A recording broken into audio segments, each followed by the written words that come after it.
الحمد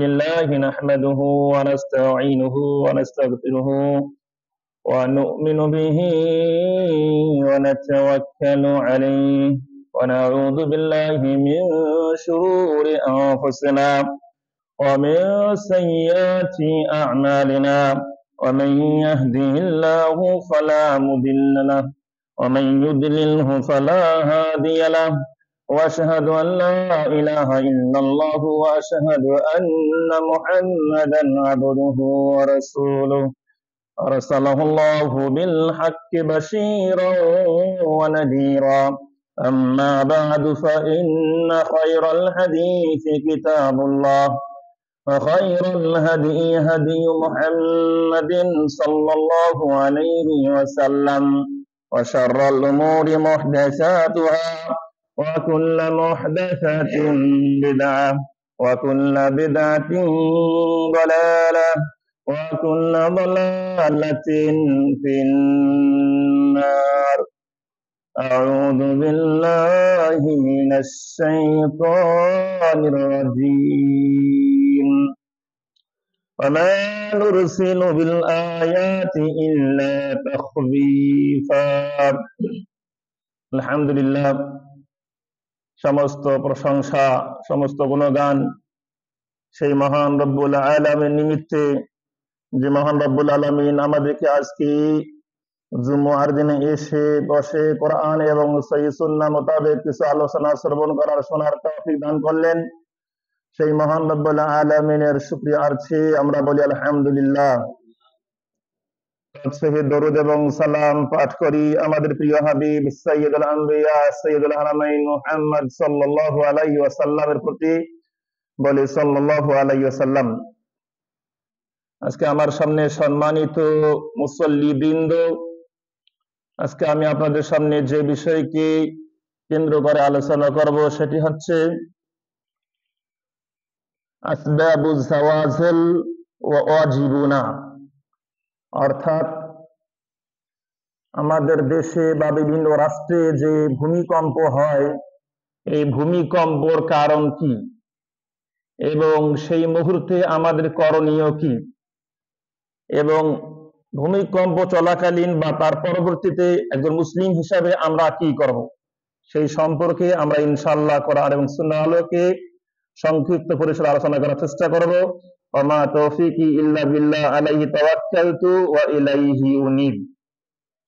আল্লাহ সুবহানাহু ওয়া তাআলা এই ভূমিকম্পের ব্যাপারে পবিত্র কোরআন কারীমে বিভিন্ন জায়গায় বিভিন্ন ভাবে চিত্রায়িত করেছেন, উল্লেখ করেছেন। সূরাতুল বানী ইসরাঈলের 59 নম্বর আয়াতে আল্লাহ রাব্বুল আলামিন বললেন, ওমা নুরসিলু বিল আয়াতি ইল্লা তাখবীফা। আল্লাহ বললেন, আমি যখনই কোন নিদর্শন প্রেরণ করি, পাঠাই, উদ্দেশ্য থাকে একটি, সেটা হচ্ছে মানুষদেরকে ভীতি প্রদর্শন করা, মানুষদেরকে সতর্ক করা। যে সমস্ত মানুষেরা কোরআন সুন্নাহ থেকে দূরে রয়েছে তাদেরকে আল্লাহর পথে নিয়ে আসা, তাদেরকে ভীতি প্রদর্শন করাই হচ্ছে মৌলিক উদ্দেশ্য। পাশাপাশি আল্লাহ সুবহানাহু ওয়া তাআলা আরো বলেছেন পবিত্র কোরআনুল কারীমে সূরা ফুসসিলাতের 53 আয়াতে উল্লেখ করেছেন, সানুরিহিম ফি আয়াতিনা ফিল আফাকি ওয়া ফি আনফুসিহিম হাত্তা ইয়াতাবায়ানা লাহুম আন্নাহুল হক। আল্লাহ বলেছেন, অচিরেই আমি তাদেরকে আমার নিদর্শন সমূহ দেখাবো, ফিল আফাকি বিভিন্ন কিনারায়, বিভিন্ন দিগন্তে, ওয়া ফি আনফুসিহিম এবং তাদের নিজেদের মধ্যেও আমি কিছু নিদর্শন দেখাবো, হাত্তা ইয়াতাবায়ানা লাহুম যাতে করে তাদের কাছে স্পষ্ট হয়ে যায় যে আন্নাহুল হক, এই পবিত্র কোরআন হচ্ছে সত্য, ইসলামের বাণী পবিত্র কোরআন, ইসলাম সত্য, যাতে করে তাদের কাছে স্পষ্ট হয়, এজন্যই আমি তাদেরকে নিদর্শন দেখাবো। আওয়ালাম ইয়াকফি বিরাব্বিকা, এটা কি তোমার রবের জন্য যথেষ্ট নয় যে আন্নাহু আলা কুল্লি শাইইন শাহীদ, আল্লাহ রাব্বুল আলামিন সব কিছুর উপর সাক্ষী রয়েছেন, সব কিছু আল্লাহ রাব্বুল আলামিন ভালো করে জানেন, এটাকে যথেষ্ট নয়? অর্থাৎ আল্লাহ তো আমাদের সব অবস্থা, হাল হাকিকত সব কিছু জানে, এটাই আমাদের জন্য যথেষ্ট হওয়া উচিত। এতে করে আমাদেরকে সাবধান হওয়া উচিত যে পাপাচারের মধ্যে হাবুডুবু খাচ্ছি, গুনাহের কাজে লিপ্ত রয়েছি, আমাদেরকে এখনই সতর্কতা অবলম্বন করা উচিত। আল্লাহ সুবহানাহু ওয়া তাআলা আরো বললেন পবিত্র কোরআনে কারিমে সূরাতুল আনআমের মধ্যে 65 নম্বর আয়াতে আল্লাহ বললেন, কুল হুয়াল কাদিরু আলা আন ইয়াবআথা আলাইকুম আযাবান মিন ফাওকিকুম আও মিন তাহতি আরজুলিকুম। আল্লাহ নবীকে আল্লাহ রাব্বুল আলামিন বললেন, হে নবী তুমি মানুষদেরকে বলে দাও, হুয়াল কাদিরু, যে আল্লাহ রাব্বুল আলামিন ক্ষমতাবান, যে তোমাদের উপর থেকে তোমাদের নিচ থেকে আল্লাহ রাব্বুল আলামিন শাস্তি অবতীর্ণ করতে পারেন, এই ব্যাপারে আল্লাহ ক্ষমতাবান। আল্লাহ উপর থেকেও শাস্তি অবতীর্ণ করেন, নিচ থেকেও শাস্তি অবতীর্ণ করেন। আও ইয়ালবিসাকুম শিয়া, এবং তোমাদেরকে ভিন্ন ভিন্ন দলে তিনি বিভক্ত করেন। এবং তোমাদের কতকের মাধ্যমে শাস্তি প্রদানও করে থাকেন। সূরাতুল আল ইমরান 65 আয়াত। এই আয়াতের ব্যাপারে বলা হয়েছে সহিহ বুখারীর 4262 নম্বর হাদিসের আলোকে, রাওয়াল বুখারী ফি সাহিহিহি আন জাবির ইবনে আব্দুল্লাহ রাদিয়াল্লাহু আনহু মান নবী সাল্লাল্লাহু আলাইহি ওয়াসাল্লাম قال, আল্লাহ নবী সাল্লাল্লাহু আলাইহি ওয়াসাল্লাম বললেন, লাম্মা নাযালা কাউলুল্লাহি তাআলা, যখন আল্লাহ রাব্বুল আলামিনের অত্র এই আয়াতটি নাযিল হলো। কোন আয়াতটি? কুল হুয়াল কাদিরু আলা আন ইয়াবআথা আলাইকুম আযাবান মিন ফাওকিকুম। যখন এই আয়াত নাযিল হলো যে আল্লাহ রাব্বুল আলামিন তোমাদের উপর থেকে নিচ থেকে শাস্তি অবতীর্ণ করতে পারেন, ক্ষমতাবান, যখন এই আয়াত নাযিল হলো, ক্বালা রাসূলুল্লাহ সাল্লাল্লাহু আলাইহি ওয়াসাল্লাম, তখন রাসূলুল্লাহ সাল্লাল্লাহু আলাইহি ওয়াসাল্লাম বললেন, আউযু বিওয়াজহিক, হে আল্লাহ আপনার কাছে আমি আশ্রয় চাচ্ছি। যখন আয়াত নাযিল হলেন তখন আল্লাহ রাসূল ভয় বিহ্বল হয়ে গেলেন, ভীত সন্ত্রস্ত হয়ে গেলেন। রাসূলুল্লাহ সাল্লাল্লাহু আলাইহি ওয়াসাল্লাম তখন সঙ্গে সঙ্গে বলে ফেললেন, আউযু বিওয়াজহিক, হে আল্লাহ আপনার কাছে আমি আশ্রয় চাচ্ছি। এর মানে কি? রাসূলুল্লাহ সাল্লাল্লাহু আলাইহি ওয়াসাল্লাম ভয় পেয়েছেন। তা আমাদের আর কেমন ভয় পাওয়া উচিত? যে রাসূলুল্লাহ সাল্লাল্লাহু আলাইহি ওয়াসাল্লামের পূর্বের কোনো গুনাহ নেই, পরের কোনো গুনাহ নেই, সেই রাসূলুল্লাহ সাল্লাল্লাহু আলাইহি ওয়াসাল্লাম যদি এই নিদর্শনকে দেখে ভয় পায়, তাহলে আমাদের কেমন ভয় পাওয়া উচিত? অথচ আমরা ভয় মনে করি না। ভয় কেটে গেলে আবার পুনরায় আমরা পাপাচারে, খারাপ কাজে লিপ্ত হয়ে পড়ি, যেটা আদৌ আমাদের জন্য উচিত নয়। এইগুলো থেকে অবশ্যই আমাদেরকে শিক্ষা গ্রহণ করতে হবে। রাওয়া আবু শেখ আল ইসবাহানী আন মুজাহিদ রাহিমাহুল্লাহ থেকে অত্র আয়াতের তাফসীর করা হয়েছে এভাবে যে, কুল হুয়াল কাদিরু আলা ইয়াবআথা আলাইকুম আযাবান মিন ফাওকিকুম, এই যে উপর থেকে যে আল্লাহ রাব্বুল আলামিন শাস্তি অবতীর্ণ করেন, কি শাস্তি, কিভাবে উপর থেকে আল্লাহ শাস্তি প্রদান করেন, আর উপরের শাস্তির ধরনটা কেমন? সেই শাস্তিগুলো হচ্ছে আসসাইহাতু, বিকট শব্দ হবে, যে শব্দের মাধ্যমে অনেকেই বেহুশ হয়ে পড়বে। ওয়াল হিজারাতু, পাথরের বৃষ্টি বর্ষণ করবেন। ওয়ার রিহু, প্রচন্ড ঝঞ্ঝা বায়ু অবতীর্ণ করবেন, যার মাধ্যমে আমাদেরকে শাস্তি প্রদান করবেন। এগুলো উপর থেকে এসে থাকে। আমিন তাহাতে আরজুলিকুম, আবার যে পরে বলছেন যে নিচ থেকে যে শাস্তি দিবেন, সেটা কি? সেখান থেকে উদ্দেশ্য আছে আর রাজফাতু, সেটা হচ্ছে ভূমিকম্প। সেটা হচ্ছে কি? ভূমিকম্প। ওয়াল খাসাফু, এবং আমাদেরকে ধসিয়ে দেওয়া হয়। অনেক সময় বিল্ডিং ধসিয়ে যায়, মানুষ ধসিয়ে যায় মাটির নিচে। এইভাবে আল্লাহ রাব্বুল আলামিন আমাদেরকে শাস্তি প্রদান করে থাকেন। তাহলে বুঝতে পারলাম আল্লাহ রাব্বুল আলামিন শাস্তির ব্যাপারে দুই ধরনের কথা রয়েছে। উপর থেকে কিছু শাস্তি রয়েছে, নিচ থেকে শাস্তি রয়েছে। নিচ থেকে শাস্তির অন্যতম হচ্ছে ভূমিকম্প, যেটা আমরা কয়েকদিন আগে লক্ষ্য করতে পেরেছি আমাদের দেশে। বিশেষ করে ঢাকায় যারা বসবাস করছেন, তারা ভালোভাবেই এই ভূমিকম্প উপলব্ধি করতে পেরেছেন, কারণ সেখানে অনেক বিল্ডিং, তারা ভালো করে বুঝতে পেরেছেন যে ভূমিকম্প কেমন চলে গেল। আমাদের ঠাকুরগাঁও বলেন বা রংপুর বলেন, আশেপাশের এলাকাগুলো অনেকে তেমন একটা বুঝতে পারেননি, কিন্তু দেখা গিয়েছে প্রায় বাংলাদেশে এই ভূমিকম্পে 7 থেকে 11 জন লোক নিহত হয়েছে, মারা গিয়েছেন। আমরা দোয়া করি আল্লাহ রাব্বুল আলামিন তাদেরকে শহীদি মর্যাদা দান করে বলে আল্লাহুম্মা আমিন। এই ভূমিকম্প বলেন, বিভিন্ন শাস্তি বলেন, এগুলো বিভিন্ন ধরনের বিভিন্ন সময় আল্লাহ রাব্বুল আলামিন শাস্তি দিয়ে থাকেন। উদ্দেশ্য একটি, সেটা হচ্ছে তাখফীফান, আমাদেরকে ভীতি প্রদর্শন করেন যে আল্লাহকে ভয় করা উচিত, যে পাপাচারে লিপ্ত রয়েছি পাপ পরিত্যাগ করা উচিত, এখনো যে আল্লাহকে ভুলে রয়েছি, ভোলা থেকে অবশ্যই আল্লাহকে স্মরণ করা উচিত। এজন্য আল্লাহ রাব্বুল আলামিন এই সমস্ত মৃদু শাস্তি প্রথম লেভেলে দিয়ে থাকেন।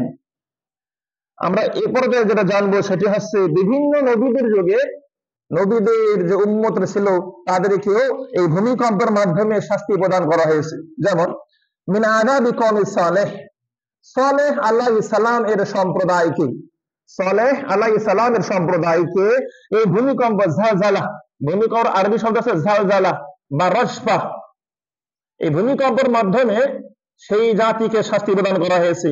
এই প্রসঙ্গে আল্লাহ রাব্বুল আলামিন সূরাতুল আরাফের 78 নম্বর আয়াতে উল্লেখ করলেন, আখাযাতহুম রাজফাতু, তাদেরকে প্রচন্ড ভূমিকম্প গ্রাস করলো, পাকড়াও করলো, ফাসবাহু ফি দারিহিম জাসিমিন, অথবা তাদের বাড়ির মধ্যে একদম তারা হাঁটু গেড়ে নুয়ে পড়ে মৃত্যুবরণ করে ফেললো। নাউযুবিল্লাহ মিন যালিক। যখন ভূমিকম্প আসলো তখন অনেকেই সে জাতি কি হয়েছে, নিহত হয়েছে, মারা গিয়েছে। এটা কওম সালেহর কাহিনী কথা বলা হয়েছে, এখানে সালেহ সালেহের যুগের কাহিনী বলা হয়েছে। ইমাম বাগাবী রাহিমাহুল্লাহ, ইমাম বাগাবী রাহিমাহুল্লাহ বিখ্যাত মুফাসসির, তিনি উল্লেখ করেছেন আখাযাতহুর রাজফা, তাদেরকে রজফা গ্রাস করেছে, পাকড়াও করেছে। রজফা মানে কি? রজফাটা হচ্ছে জালজালাতুল আরদি ওয়া হারাকাতুহা, জমিনের প্রকম্পন, জমিনের কাঁপুনিকে বলা হয় রজফা, যেটাকে আমরা বলে থাকি আর্থকুয়েক, ভূমিকম্প বলে থাকি। এবং তাদেরকে বিকট শব্দ, ভূমিকম্প বিভিন্ন ভাবে তাদের কি করা হয়েছে, ধ্বংস করা হয়েছে। এমনটা হাফেজ ইবনে হাজার আসকালানি রাহিমাহুল্লাহ একই কথা বলেছেন। দ্বিতীয়ত আর এক নবী, মিন আদাবি কওমি শুআইব, শুআইব আলাইহিস সালামের সম্প্রদায়কেও কি করা হয়েছে, এই জালজালা, এই ভূমিকম্পের মাধ্যমে ধ্বংস করা হয়েছে। তাদের ব্যাপারে একই কথা আল্লাহ রাব্বুল বলেছেন, ফাআখাযাতহুমুর রাজফা ফাসবাহু ফি দারিহিম জাসিমিন, তাদেরকে এই ভূমিকম্প গ্রাস করেছে এবং তাদেরকে ধ্বংস করে দিয়েছে। তাহলে বুঝতে পারলাম, যখন কোন সম্প্রদায় কঠিন বাড়াবাড়ি করে, কঠিন খারাপ কাজে লিপ্ত হয়ে যায়, কুফরিতে লিপ্ত হয়ে যায়, আল্লাহকে ভুলে যায়, আল্লাহকে অস্বীকার করে, তখনই আল্লাহ রাব্বুল আলামিন আসমানে বালা জমিনে বালা বিভিন্ন বিপদ আপদ দিয়ে মানুষকে অনেক সময় ধ্বংস করে দেন, অনেক সময় সতর্ক করে থাকেন। যেমন আমরা যেটা পেয়েছি, বাংলাদেশ সাধারণত খুব কমই কি হয়, ভূমিকম্প হয়ে থাকে। কিছুদিন আগে যে হয়েছে, এটা বোঝা যাচ্ছে স্পষ্টতই যে আমরা যে গুনাহের কাজে লিপ্ত রয়েছি, আমাদেরকে অতি সতর্ক থাকা উচিত, আল্লাহর পথে ফিরে আসা উচিত। পৃথিবীর বুকে সবচেয়ে বেশি ভূমিকম্প হয় সেটি হচ্ছে জাপানে। জাপানে সবচেয়ে বেশি কি হয়, ভূমিকম্প হয়। পাশাপাশি আরো ভূমিকম্প হয় ইন্দোনেশিয়া, আরো ভূমিকম্প হয় চীনে, আরো ভূমিকম্প হয় আমেরিকায়, বিভিন্ন রাষ্ট্রে কি হয়, ভূমিকম্প হয়ে থাকে, কম আর বেশি। যাই হোক, আমরা অবশ্যই এই ভূমিকম্প বা বিভিন্ন বিপদ আপদ আসলে আল্লাহকে স্মরণ করব, ইস্তিগফার তাওবা বেশি বেশি করব, আল্লাহর পথে ফিরে আসবো। আল্লাহ রাব্বুল আলামিন এভাবে আমাদেরকে সতর্ক থাকার, প্রস্তুতি নেওয়ার তৌফিক দান করুন, বলি আল্লাহুম্মা আমিন। এখন যেটা জানবো সেটি হচ্ছে, এই ভূমিকম্প এটা আল্লাহর পক্ষ থেকে একটা শাস্তি। ভূমিকম্প বলেন, অন্য কিছু বলেন, এগুলো আল্লাহর পক্ষ থেকে শাস্তি বলেন বা গজব বলেন। ওমর ইবনে খাত্তাব রাদিয়াল্লাহু তাআলা আনহু, বিখ্যাত সাহাবী, ইসলামের দ্বিতীয় খলিফা ওমর ইবনে খাত্তাব রাদিয়াল্লাহু তাআলা আনহু, তিনি বললেন, ওয়াকাদ জুলজিলাতিল মাদিনাতু, একবার মদিনায় ভূমিকম্প হলো, একবার মদিনায় ভূমিকম্প হলো। তখন তিনি বললেন, লাইনা আদাত, আবার যদি ভূমিকম্প হয়, লা উসাকিনাকুম ফিহা, আমি আর এখানে বসবাস করব না, আমি এখানে বসবাস তোমাদের সঙ্গে করব না, কারণ এখানে তোমরা পাপাচারে লিপ্ত রয়েছো, কুফরিতে লিপ্ত রয়েছো, অনেক খারাপ কাজে লিপ্ত রয়েছো, তাই এখানে আমি থাকবো না, আমি এখান থেকে নিরাপদ জায়গায় চলে যাব। তাহলে সেই যুগেই কি ভূমিকম্প কি হয়েছিল? তাহলে ভূমিকম্প হয়, এর মধ্যে উল্লেখযোগ্য একটা কারণ হচ্ছে যখন পাপাচার বৃদ্ধি পায়, কুফরি বৃদ্ধি পায়, তখন এরকমটা কি হয়ে থাকে। এরপরে ওমর ইবনে আব্দুল আজিজ রাহিমাহুল্লাহ, যাকে ইসলামের পঞ্চমতম খলিফা অনেকে বলে থাকেন, ওমর ইবনে আব্দুল আজিজ রাহিমাহুল্লাহ তিনি বললেন, ইন্না হাদা রাজফা, এই যে বিশাল বিশাল ভূমিকম্পগুলো, কম্পনগুলো, শাইউন ইউআকিবুল্লাহু বিল ইবাদ, এগুলো এমন জিনিস যার মাধ্যমে আল্লাহ রাব্বুল আলামিন বান্দাদেরকে শাস্তি দিয়ে থাকেন। তাহলে স্পষ্টত প্রমাণিত হচ্ছে এই ভূমিকম্প আযাব স্বরূপ, গজব স্বরূপ। সুতরাং আমরা আল্লাহর পথে ফিরে আসি, এটাই আমাদের উচিত। পাশাপাশি আবু হুরায়রা রাদিয়াল্লাহু তাআলা আনহু, বিখ্যাত সাহাবী আবু হুরায়রা রাদিয়াল্লাহু তাআলা আনহু, তিনি বললেন, ইউশিকু, চিরাই এমন একটা অবস্থা, এমন একটা সিচুয়েশন তৈরি হয়ে যাবে যে আল্লাহ তাজিদু বুয়ুতান তুকিন্নুকুম, এমন একটা অবস্থা সৃষ্টি হয়ে যাবে যে তোমরা এমন কোন স্থান পাবে না, এমন কোন বাড়ি পাবে না যে বাড়ি তোমাদেরকে আশ্রয় প্রদান করবে, এমন কোন বাড়ি পাবে না যে বাড়ি তোমাদেরকে আশ্রয় প্রদান করবে। এমন একটা সময় আসবে, তুহলিকুহা রাওয়াজিব, কারণ ভূমিকম্পতে সব ধ্বংস হয়ে যাবে। নাউযুবিল্লাহ মিন যালিক। ভূমিকম্প কঠিন আসার মাধ্যমে বাড়িঘর সব ধ্বংস হয়ে যাবে, আশ্রয় যে নেবে বাড়িতে, সেই বাড়ি খুঁজে পাওয়া যাবে না। কঠিন ভয়াবহ একটা অবস্থা কি হবে, সৃষ্টি হয়ে যাবে। তাই আমরা আল্লাহর কাছে এগুলো থেকে আশ্রয় চাই, পানা চাই, এবং আমরা যে ভুল ভ্রান্তির মধ্যে, যে হারাম পথে রয়েছি, যে গুনাহের পথে রয়েছি, আল্লাহকে ভুলে গিয়েছি, সেগুলো থেকে বের হয়ে আমরা আল্লাহর পথে ফিরে আসি, সিরাতুল মুস্তাকিমের পথে ফিরে আসি। আল্লাহ আমাদের সকলকে বোঝার তৌফিক দান করুন, বলি আল্লাহুম্মা আমিন। ওয়ালা শাক্কা, কোনো সন্দেহ নাই, আন্না মা হাসালা মিনাল জালাজিল ফি হাযা আইয়াম ফি জিহাতিন কাসীরাতিন ওয়া জুমলাতু আয়াতি ইবাদাহু। এই যে বিভিন্ন জায়গায় যে ভূমিকম্প হচ্ছে, এইগুলো আল্লাহ রাব্বুল আমিন তার বান্দাদেরকে সতর্ক করার জন্যই দিচ্ছে, এতে কোনো সন্দেহ কি নাই। কুল্লু মা ইয়াহদিসু ফিল ওজুদি মিনাল জালাজিল ওয়া গায়রিহা আল্লাযী ফাযলাল্লাহু বিহা ইউদিরুল ইবাদ। এই যে যত প্রকার ভূমিকম্প বলেন, আকাশের বালা, জমিনের বালা, যাই বলেন না কেন, এগুলো আল্লাহ রাব্বুল আমিন নাযিল করেন আমাদেরকে সতর্ক করার জন্য। আমরা যেন সেগুলো থেকে সতর্ক হই। এইগুলো দিয়ে থাকেন উল্লেখযোগ্য কারণ হিসেবে বলা হয়েছে, সেটি হচ্ছে কুল্লুহু বিআসবাবিশ শিরকি ওয়াল মাআসি। আমাদের মধ্য থেকে যখন শিরকি কার্যকলাপ বৃদ্ধি পায়, যখন বিভিন্ন গুনাহ বৃদ্ধি পায়, তখন আল্লাহ রাব্বুল আমিন এই সমস্ত শাস্তি আমাদের উপর চাপিয়ে দেন। তাহলে আমাদের উচিত হবে যত ধরনের শিরকি কার্যকলাপ রয়েছে, যত ধরনের কবিরা গুনাহ রয়েছে, সগীর গুনাহ রয়েছে, সর্বাত্মক ভাবে সেগুলো গুনাহ থেকে আমরা বের হয়ে আসার চেষ্টা করব। আল্লাহ আমাদেরকে বোঝার তৌফিক দান করুন, বলি আল্লাহুম্মা আমিন। কারণ আল্লাহ সুবহানাহু ওয়া তাআলা পবিত্র কোরআনুল কারীমে তার 3 খণ্ডে ঘোষণা করেছেন। সূরাতুশ শুরা এর 30 নম্বর আয়াতে আল্লাহ বলেছেন, আমা আসাবাকুম মিন মুসিবাতিন ফাবিমা কাসাবাত আইদিকুম। আল্লাহ বলেছেন, তোমাদের নিকট যে বিপদে আপতিত হয় না কেন, তোমাদের কাছে যে বিপদে আসে না কেন, যে গজবে আসে না কেন, ফাবিমা কাসাবাত আইদিকুম, এটা তোমাদের কৃতকর্মের কারণেই হয়ে থাকে। আমাদের কৃতকর্মের কারণে কি হয়ে থাকে। এখন আপনি যদি বলেন যে আমি ভালো আছি, আমি তো এই সমস্ত কাজ করি না, আমি তো একদম সলিড ব্যক্তি, আমার দ্বারা তো খারাপ কাজ হয় না, গুনার কাজ হয় না, আপনার দ্বারা না হলে আপনার পার্শ্ববর্তী ভাইয়ের মাধ্যমে হচ্ছে। দেখছেন না বর্তমান যে অবস্থা তৈরি হয়েছে, বর্তমান আল্লাহ দ্রোহী শক্তিরা দিন দিন বৃদ্ধি পাচ্ছে। বর্তমান আউল বাউল ফাউল নামক অনেক বাউল এর আবির্ভাব হয়েছে, যারা আল্লাহকে নিয়ে কটূক্তি করতেছে। নাউজুবিল্লাহ মিন যালিক। এক বাউল আবুল হোসেন সরকার, ওই বাউল শয়তানটা, ইবলিস শয়তানটা, কুলাঙ্গার ব্যক্তিটা বলতেছে আল্লাহর কথার আগামাথা কিছুই নাই। নাউজুবিল্লাহ মিন যালিক।